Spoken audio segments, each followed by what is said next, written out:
오늘은 지난주에 이어서 계속해서 하나님이 마음껏 역사하시는 교회 두 번째로 말씀을 전하겠습니다. 진정 우리 하나님이 사랑하시고 기뻐하시고 역사하시는 교회는 어떤 교회인가? 자기들밖에 모르고 늘 이기적인 그런 교회는 아닐 것입니다. 하나님이 그토록 좋아하시고 하나님의 마음에 감동을 주는 교회는 늘 나누고 베풀고 사랑하고 아낌없이 선교하는 교회인 줄로 저는 분명히 확신합니다. 왜냐하면 주는 것이 받는 것보다 훨씬 행복하기 때문입니다. 믿으시면 아멘 합시다. 여러분, 그렇습니다. 주는 사람이 행복한 거예요. 신약 성경에 보면 예수님께서 팔복에 관한 말씀을 하셨습니다. 그런데 사도행전에 보면 한 가지 더 복이 나옵니다. 제9복의 말씀입니다. 어떤 말씀입니까? 사도행전 20장 35절을 다 같이 읽겠습니다. 영상을 보시고 시작.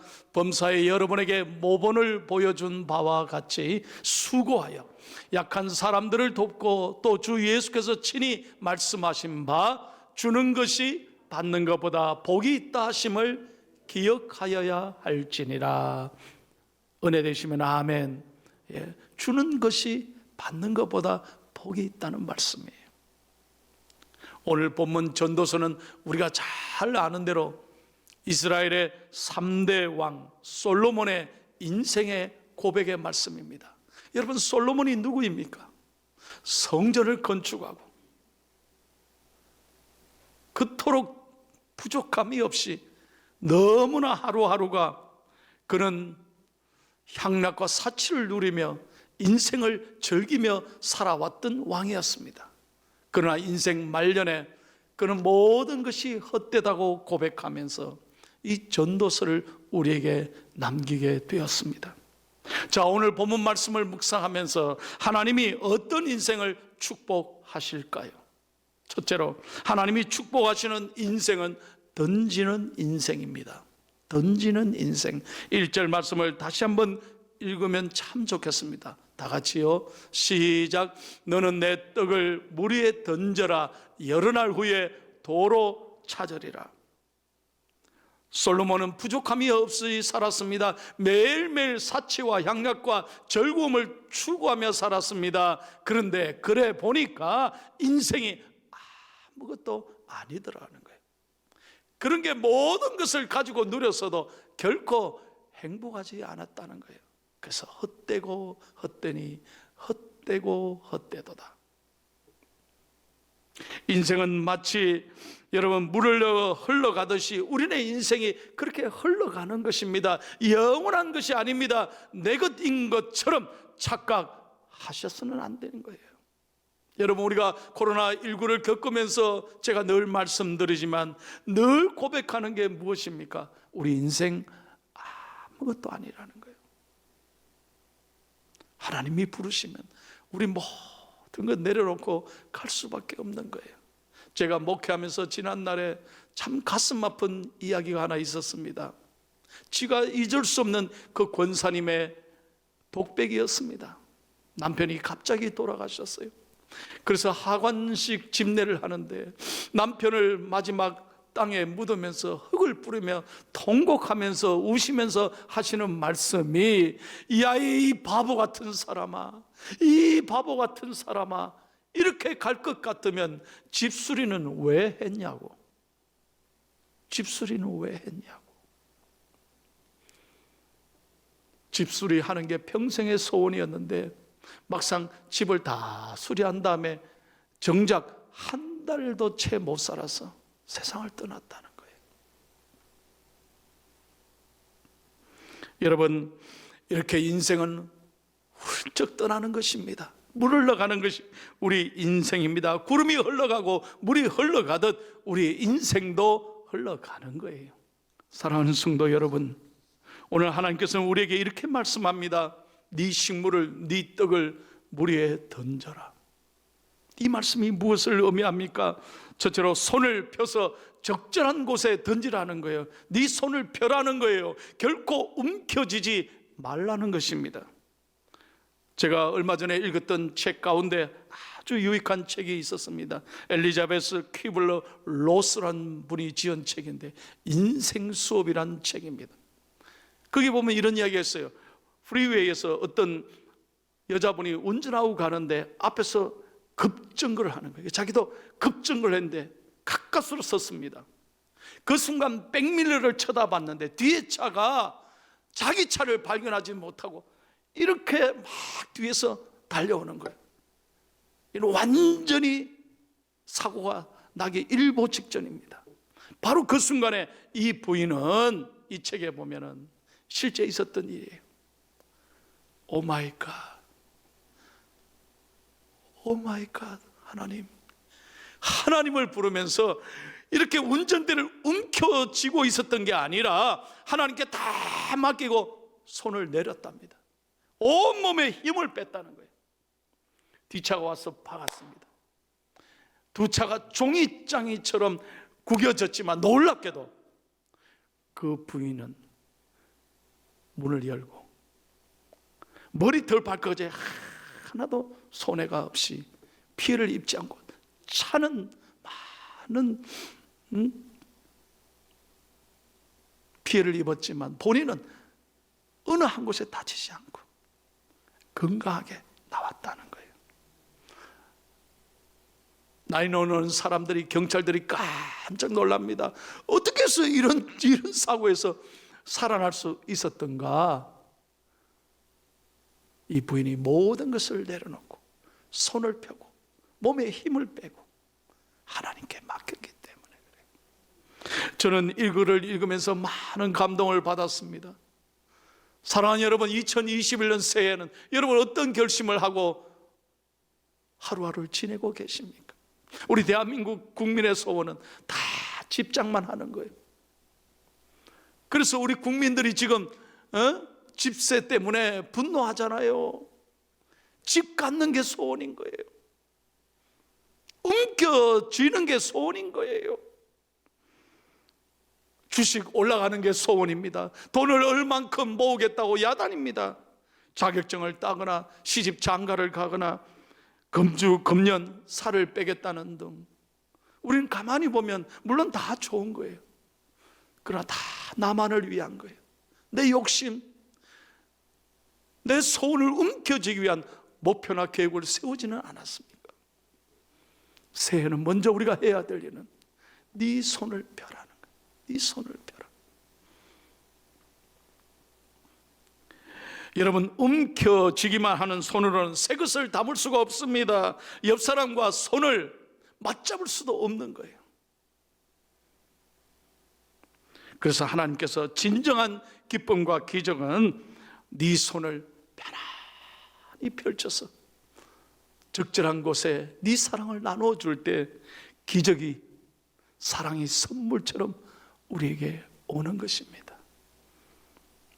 저는 가난한 가정에서 태어났습니다. 안 믿는 가정에서 예수를 믿었습니다. 그래서 목사가 됐습니다. 오늘 이 자리에 있기까지 하나님의 은혜면서 저는 한시라도 제 자신을 위해서 살아가지 않겠다, 늘 그런 생각을 하고 목회합니다. 결코 교만하지 말고 폼 잡지 말고 우리 모든 주위에 있는 목회자들 나누고 베풀고 그저 우리 교회 오는 손님들을 따뜻하게 사랑으로 나눠줘야 되지. 그런 정신으로 살아가고 있습니다. 움켜쥐는 목회자가 아니라 늘 손을 펴는 목사가 되자. 둘째로 오늘 이 말씀을 손을 펴서 던지되 낮은 곳에 던지라는 것입니다. 여기서 말하는 식물, 떡, 종자는 농사하는 사람에게 얼마나 중요한지 몰라요. 종자는 다음에 씨를 뿌릴 때까지 잘 보관해야 됩니다. 아무리 배고프고 힘들어도 그 종자로 죽을 끓여 먹거나 밥을 해먹어 해치우지 않습니다. 생명과 같은 것입니다. 그렇게 소중한 것이지만 나를 위해 쓰는 것이 아니라 너보다 더 어려운 사람에게, 낮은 곳에 있는 사람에게 나누고 베풀라는 하나님의 말씀입니다. 종자는 꼭 필요한 것에 뿌려야 합니다. 여러분, 씨를 뿌릴 때 낮은 곳에서 높은 곳으로 뿌리는 사람은 없습니다. 그것은 아부하는 것입니다. 내몰하는 것입니다. 씨는 일반적으로 높은 곳에서 낮은 곳으로 뿌리는 것입니다. 낮은 곳이나 우리보다 더 어려운 사람들, 다 상처받고 외로운 사람을 돌보라는 하나님의 음성입니다. 저는 오늘 이 자리에 빌어서 참으로 우리 중앙교회에 여러 가지 감사할 제목이 있지만 그 중에 하나는 다문화 선교부입니다. 여러분, 우리는 이 시대를 이제 다문화 가족과 함께 더불어가는 세상이 되었습니다. 그들을 차별하거나 그들에게 상처를 주면 안 되지 않습니까? 우리에게 오랜 감사의 제목, 이 다문화 선교부가 있어서 우리와 끝까지 그들과 사랑하며 섬기고 있다는 거예요. 권호경 전도사님에게 매주마다 보고를 받습니다. 지금은 만날 수 없지만 매일 하나님의 말씀을 문자로 보내고 있습니다. 직장에서, 가정에서 예배 드리도록 격려하고 있습니다. 우리 나라마다 구역이 다 있습니다. 그래서 구역장님들이 다 찾아가서 문고리에서 신방하고 필요한 것을 채워주고 아프면 병원까지 안내하고 직장 생활의 어려운 문제들을 저희들이 해결해 드리고 있어요. 이 자리를 빌어서 참으로 감사를 드립니다. 우리 교회가 더욱 하나님의 마음으로, 예수 그리스도의 심장으로 낮은 곳에 하나님의 사랑을 실천하는 아름다운 교회 될 수 있기를 예수님의 이름으로 축원합니다. 두 번째로, 하나님께서 축복하는 인생은 많은 사람에게 나누어 주는 인생이라는 것입니다. 2절 말씀을 다 같이 읽겠습니다. 시작. 7에게나 8에게 나눠 줄지어다. 무슨 재앙이 땅에 임할는지 내가 알지 못함이니라. 잘 보세요. 사랑의 폭을 넓히라는 것입니다. 자기가 좋아하는 사람만 좋아하고 자기가 관심 있는 곳에만 관심을 갖는 게 아닙니다. 7이나 8, 7, 8, 56입니다. 전 세계 민족을 향하여, 열방을 향하여.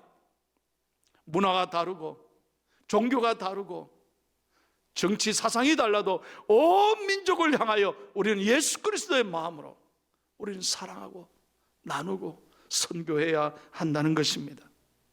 오늘은 우리 교회 선교주일입니다. 해마다 1월 셋째 주일이 되면 우리는 선교를 작정하고 기도하고 출발했습니다. 특별히 오늘 이 시간 빌어 감사한 것은 작년 코로나19로 여러 가지 어려운, 재정적으로 어려운 한 해였지만 우리 교회는 그 어려운 가운데도 선교 헌금을 100% 다 약정대로 지출했습니다. 얼마나 하나님께 감사한 일인지 모릅니다. 이 시간 다시 한번 열심히 기도해 주시고 선교에 정적으로 동참해 주신 모든 성도님들께 깊이 감사드립니다. 그러나 여기서 만족하면 안 됩니다. 이제 우리 교회가 더욱 선교를 회복해서 이 어려운 때지만 우리는 하나님의 마음을 기쁘시게 하기 위하여 최선을 다해야 할 줄로 믿습니다. 2021년 새해도 우리 교회는 전담 선교사 풀타임 6가정을 계속해서 지원하려고 합니다. 중국, 우간다, 페루, 영국, 인도네시아, 터키입니다.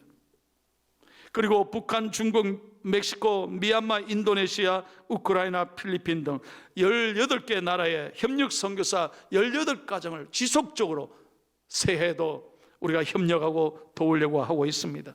뿐만 아니라 국내 여러 선교기관과 단체, 어려운 미자립 수십 개 교회를 저희들이 새해에도 돕고 있습니다. 무엇보다 2021년 새해는 어려운 한 해지만 집중적으로 거점 선교를 결정하고 이 거점 선교지 중심으로 보다 효과적으로 집중적으로 선교하려고 하고 있습니다. 인도네시아를 중심으로 한 아시아권, 영국을 중심으로 한 유럽권, 우간다를 중심으로 한 아프리카권, 그리고 마지막으로 페루를 중심으로 한 중남미권을 확대해서 저희들이 어느 때보다도 이 해외 선교를 위해서 TF팀을 새로 신설하고 최대한 영적, 물적 지원을 아끼지 않으므로 새해는 선교가 회복되고 마음껏 어려운 때지만 선교사가 아낌없이 최선을 다해 선교할 수 있도록 우리는 뒷바라지하고 후원하고 눈물로 기도해야 할 것입니다. 사랑하는 성도 여러분, 담임 목사로서 여러분에게 부탁합니다. 우리가 어려운 때지만 여러분 지금까지 베풀어 주신 하나님의 은혜를 기억하고 우리가 하나님 앞에 섰을 때 후회가 없어야 되잖아요. 부끄러움이 없어야 되잖아요.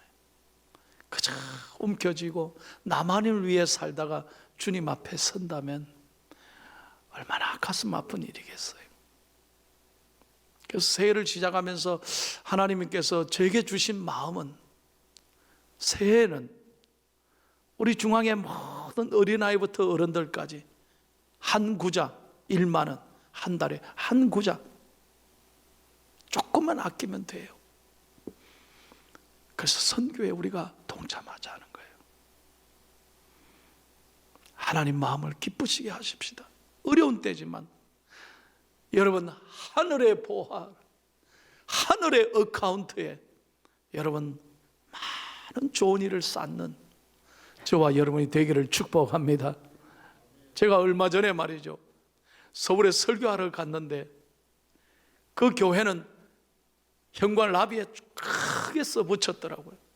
우리 모두는 선교사입니다. 그러면서 뭐라고 썼느냐, 빚을 내어서라도 선교합시다. 그래서 나서 빚을 내서라도, 그 말에 제가 큰 충격과 도전을 받았어요. 순간 저는 깊은 생각에 빠졌습니다. 우리가 말이죠, 우리 자신을 위해서라면 빚을 내서라도 아끼지 않잖아요. 나를 위하는 것이라면, 내 건강을 위한 것이라면 빚을 내서라도 하고요. 우리 자식들 결혼, 시집, 장가 보내는 빚을 내서라도 다 하잖아요. 공부시키는 거 빚 내서라도 다 시키잖아요.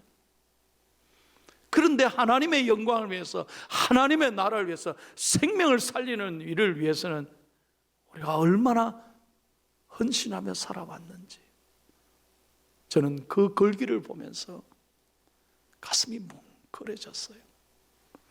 사랑하는 여러분, 오늘 마지막 말씀입니다. 왜 우리가 돕고 사랑하고 나누며 살아야 하는가? 왜 하나님께서 이렇게 말씀하셨는가? 첫째로 하나님의 명령입니다. 해도 되고 안 해도 되고가 아닙니다. 우리가 마땅히 해야 될 그리스도의 본분이라는 거예요.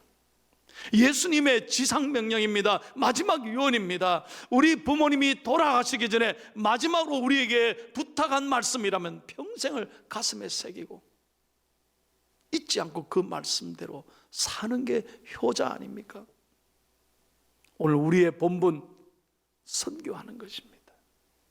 선교하는 교회는 하나님이 책임지십니다. 선교하는 교회는 반드시 부흥되고 하나님께서 복을 주실 줄로 믿습니다. 두 번째로 주님이 삶을 본으로 보여주셨기 때문입니다. 주님이 아낌없이 나누어 주셨다는 것입니다. 요한복음 13장 34절에 내가 너희를 사랑한 것 같이 너희도 서로 사랑하라. 자신의 모든 것 내어주시고 목숨까지 십자가에 내어주신 그 사랑, 오늘 그 사랑 때문에 우리가 이 자리에 있습니다. 그러므로 우리도 나누고 베풀라는 것입니다. 사랑하라는 것입니다. 마지막으로 더욱 놀라운 것은 우리가 던지고 나누면 반드시 도로 찾기 때문입니다.